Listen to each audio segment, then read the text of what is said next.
नहीं ले रहा है, इस तरह की सी कंडीशन। आंख में ये बात क्यों आई? हम लोगों ने हमारे गुरु डॉक्टर आलम खान, डॉक्टर अहमद अग्रवाल, उनसे बहुत सारी चीज़ें सीखी हैं। स्पेशली मैं इंट्रा यूट्राइन लाइफ के बारे में उन लोगों ने हमें बहुत सिखाया। तो ये जो बच्चे फिर रहे थे, तो ये क्या रीज़न रहा? मैंने उसके फादर से पूछा, मैंने कभी रेड लाइट होती है तो आप क्या करते हो, क्रॉस कर लेते हो? कभी कोई पुलिस वाला नहीं खड़ा हो? या अमूमन कर जाता हूँ, अगर मैं देख लेता हूँ कोई नहीं है। तो जो डिफाइंड जो नेचर है, ये माइजमेटिक एक्सप्रेशन है, ये फादर के अंदर था। एक तो उन्होंने एक सेट रूल्स को ब्रेक किया, अपने पेरेंट्स को कॉन्फिडेंस में नहीं लिया, समाज का जो तरीका है शादी वादी करने का, उस तरह से मैरिज नहीं हुई। उससे जो सारा ट्रिगर हुआ ये एक्सप्रेशन, उसमें इस बच्चे के अंदर ये सारी बातें आई। मैं यहाँ पे एक और बात, ये केस सिफिलिटिक था, इसमें क्या हुआ कि हमने मर्सॉल दी उस बच्चे को। उसके बाद मैं बताता हूँ कि मायज़म की को जानना क्यों जरूरी है, हैरिंग्स लॉ के लिए भी जानना जरूरी है, आपकी डे टू डे प्रैक्टिस में जानना जरूरी है।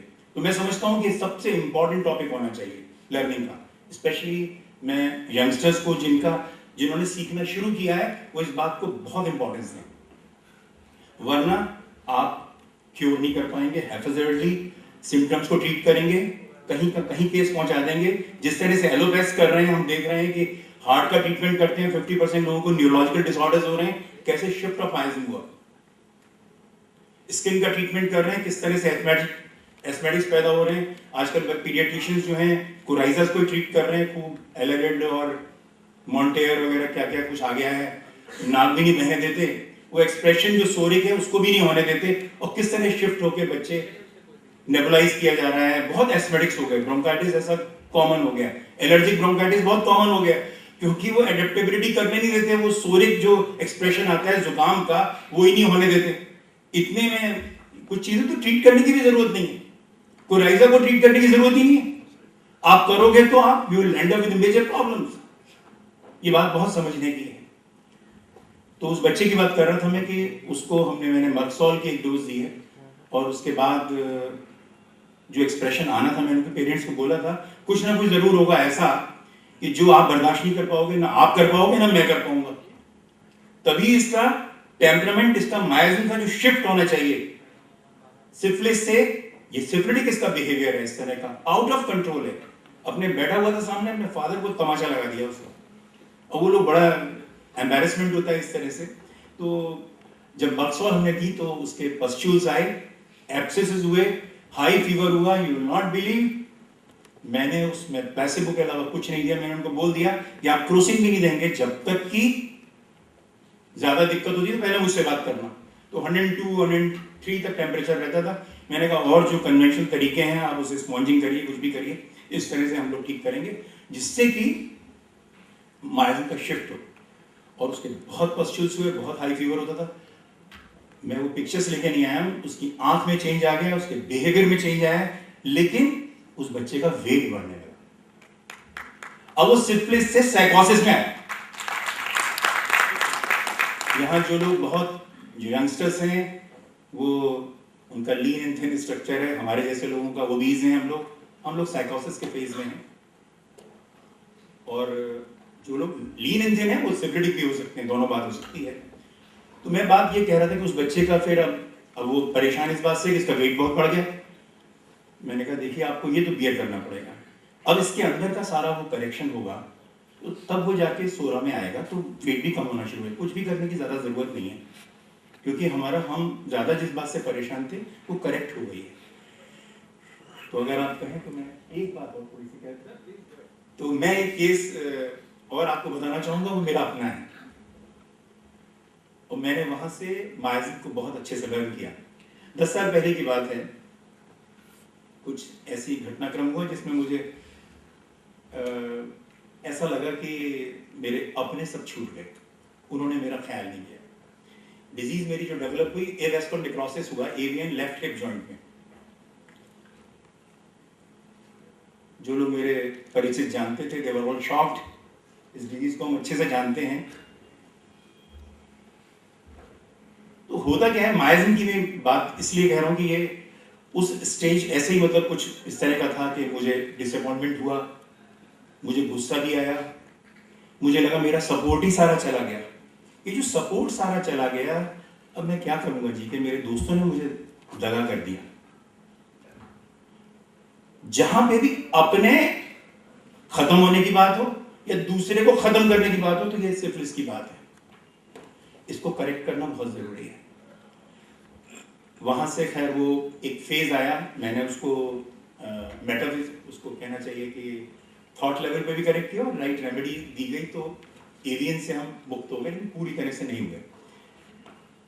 हुआ क्या कि इसमें बाद में नी ट्विस्ट होने लगा। राइट, मेरे लेफ्ट हिप जॉइंट में ये था, तो राइट लेग पूरा कंप्रोमाइज था, उस पर ज्यादा प्रेशर रहता था, तो नी ट्विस्ट होने लगा, यानी कि एलास्टिन कम हो गया।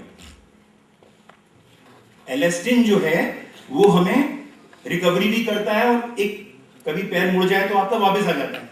मेरा एलास्टिन कम हो गया तो क्या हुआ, एसीएल टियर हो गया, कंप्लीट टियर हो गया। मेनिस्कस भी, मीडियल मेनिस्कस के भी 2 टुकड़े हो गए।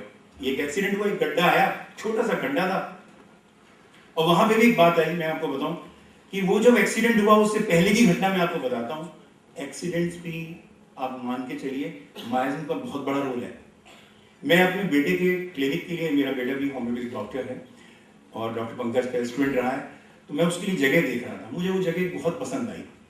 वो एक बड़ी सी, मेरा मन में था कि बड़ा क्लिनिक हो उसका, तो एक बेसमेंट में हमने जगह देखी। वो उस वक्त तक वहाँ के ओनर आए नहीं थे। वो ओनर महोदय जब आए तो उन्होंने कहा साहब इस पे तो लोन नहीं मिल सकता क्योंकि ये तो अप्रूव नहीं है, बेसमेंट जो है अलाउड नहीं है। वैशाली की तरफ की बात है। मैं वहाँ से आई वाज शॉक्ड, मुझे लगा कि दुनिया खत्म, इसके बाद तो कोई जगह मिलेगी नहीं। ये सिफिलिस, ये जो होपलेसनेस होना, ये मैं कुछ नहीं कर पाऊंगा। आपने देखा सुसाइडल इंपल्सेस सब सिफिलिटिक माइग्रेन में आते हैं। तो वहां से जैसे हम बाहर निकले, एलास्टिन पहले ही वो हमारा कंप्रोमाइज था, तो पैर एक गड्ढे में पड़ा, अनजान जगह थी, और वो एसीएल टियर हो गया। वहां के बाद भी मैं तो I am thankful to doctor Pankaj Agarwal, doctor Gyan, doctor Vipin Jethani, ये सब लोग बैठे किस तरह से मैं आज आपके सामने खड़ा हूं, without any surgery, without any other treatment except homoeopathy. मैं उस दिन की एक बात बताता हूँ आपको। जब ये एसीएल टियर हुआ, मैं जब घर आया, जब मैंने एमआरआई कराया, तो उसमें ये रिपोर्ट देख के, और मेरी कंडीशन थी, ये पैर मेरा एक भी मतलब वेट ही नहीं ले रहा था बिल्कुल, it was Solan like this. मैं बहुत डिप्रेस हो गया। मुझे लगा मैं जीवन में चल नहीं पाऊंगा।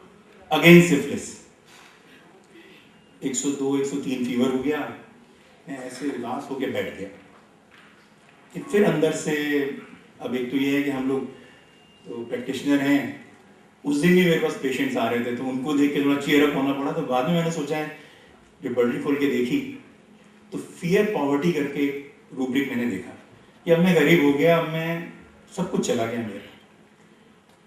तो ब्राइनिया की एक डोज मैंने ली, Bryonia 200।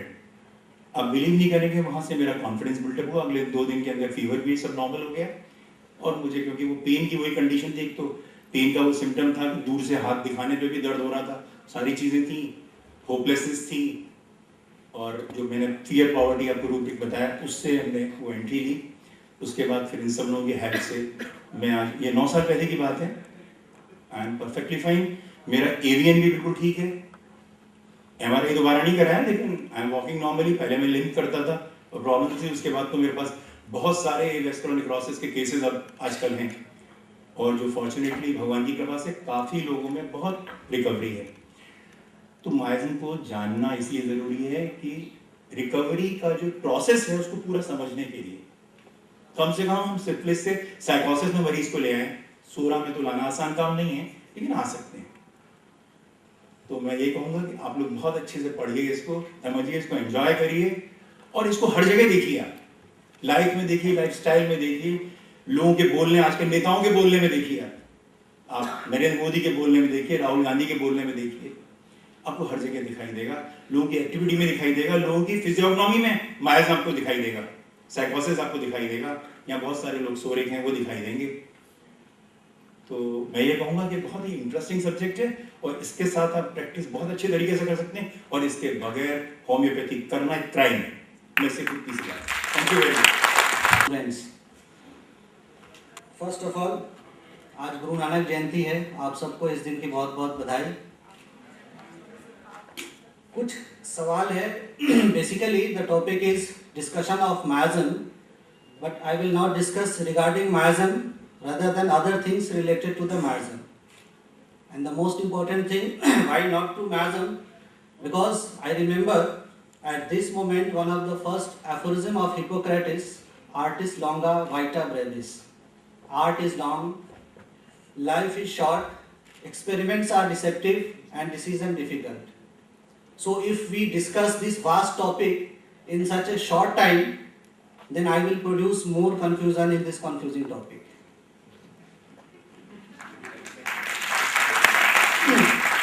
So regarding some questions which were being asked to be clear, first of all, existence of miasm. Then I want to quote you the first preface of the first edition of Chronic Disease, written in 1828, in which the third paragraph, fourth line of that paragraph, Hahnemann says, homeopathy before that, which I have hitherto published, was a general homeopathy.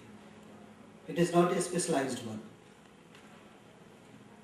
Then after, I want to quote you a book written by Richard Hale, Life and Works of Hahnemann, Volume 2, page number 153, from below fourth line. Hahnemann says, before this great invention, homeopathy was defective and ineffective.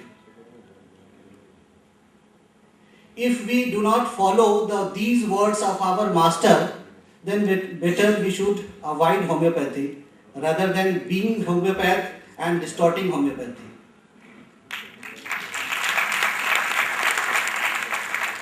No other clarification for my side I will give you, because I have very short experience of just 10 to 15 years of clinical experience. But I want to emphasize the person who has found this difficulty and who has given this way out for homeopathic cure if all the chronic diseases. And if we do not follow in toto our master, then better we should leave this. Next question was, I think, consideration of miasm. This theory of miasm, Hahnemann started working from 1816 to 1817. But before that, there was existence of word miasm. Have we ever tried to go through in the history of medicine to find out what was that dilemma with miasm? And before understanding these precursors of even the origin of word, we will feel difficulty in understanding miasm. So, my humble suggestion is to, before studying miasm, those who are interns and those who are passed out students, especially because BHMS students has not so much time to study history of medicine, they must start this study with the history of medicine, the era after Dark Age and before the age of this cause theory or Pasteur's era. One of the speakers, our respected sir, which has just, he went out, he told regarding the Pasteur, actually that quotation was, there was a very strong discussion between Bernard, one of the famous physiologists, and Pasteur. Bernard was in favor of trait means constitution, soil. And Pasteur was in favor of germ theory. Germ is everything and nothing else. And what he was trying to quote is, at the last stage of his life, he finally admitted that Bernard was right and I was wrong. Trait is everything and germ is nothing. Because until and unless we have